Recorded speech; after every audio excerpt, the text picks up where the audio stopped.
আসসালামু আলাইকুম সুপ্রিয় দর্শক, আপনাদের ভালোবাসা আসলাম এক অসহায় মেয়ের কাছে। আমরা শুনবো তার জীবন কাহিনী। আসসালামু আলাইকুম। ওয়ালাইকুম সালাম। আপু কেমন আছেন? ভাইয়া আছি মোটামুটি। প্রথমে আপনার নামটা জানবো, আপনার নাম কি? আমার নাম ঐশী। ঐশী। আপনার হোম ডিস্ট্রিক্ট কোথায়, দেশের বাড়ি কোথায়? কুমিল্লা। কুমিল্লায়। জি। আপনার ফ্যামিলিতে কে কে আছেন? আমার ফ্যামিলিতে মা, ছোট বোন আছে। মা আর ছোট বোন। জি। বাবা? বাবা মারা গেছে। ও, বাবার কথা মনে পড়ে না? ভাইয়া মনে তো পড়ে। বাবা থাকতে তো আমাদের এত সমস্যা ছিল না, জীবনে এত কষ্ট ছিল না। বাবা সবার জন্য অনেক গুরুত্বপূর্ণ। অবশ্যই সে একটা বলা যায় যে একটা বট গাছের ছায়া নাকি? হ্যাঁ, আমার মনে হয় আমার বাবা আমার জন্য গাছের মতো ছিল। ও আচ্ছা, যাই হোক, আপনার বয়সটা কত আপু? আমার বয়স হচ্ছে 22 বছর। 22 বছর। আপনার তো উচ্চতা তো মার্শাল্লাহ কত, 5 ফুট 4 ইঞ্চি আনুমানিক? আচ্ছা, যাই হোক, আপনি পড়াশোনা কতটুকু করেছেন আপু? পড়াশোনা আমি ইন্টার পর্যন্ত পড়াশোনা করছি। ইন্টার পর্যন্ত?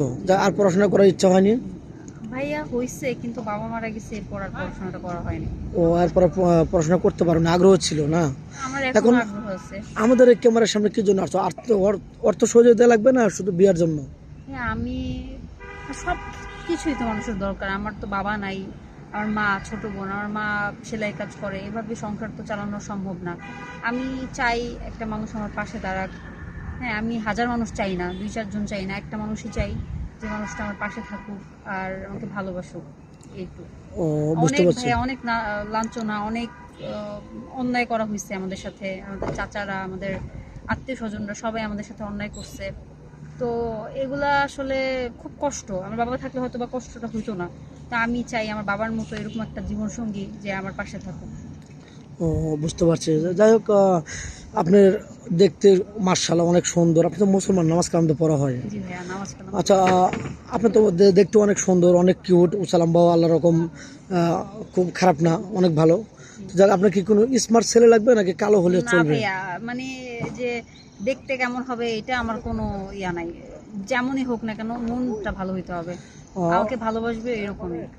বেশি কি টাকা পয়সা লাগবে, কারি কারি টাকা লাগবে? না না না ভাই, আমার কোনো টাকা পয়সা লাগবে না। আমার এমন একটা মানুষ লাগবে যে আমাকে ভালোবাসবে সারা জীবনের জন্য, বিয়ে করবে, মিথ্যা আশা দিবে না। বুঝতে পারছি। আপনাকে মিথ্যা আশ্বাস দেবে না, ডাউল ভাতে আপনি খুশি নাকি? কোটি কোটি টাকা ডাল দরকার নেই। ভাত খাওয়াক, আমারে ভরপেট খাওয়া লাগবে না, আমারে 3 বেলা খাওয়াক, এতটুকু কি।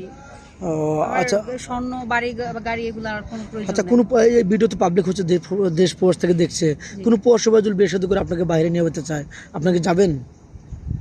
সে যদি আমার ভরসাযোগ্য হয় অবশ্যই যাব। ও, আমাকে ভালোবাসে তাহলে অবশ্যই যাব। যাবেন, কোনো বাধা বন্যা নাই তো ফ্যামিলি থেকে?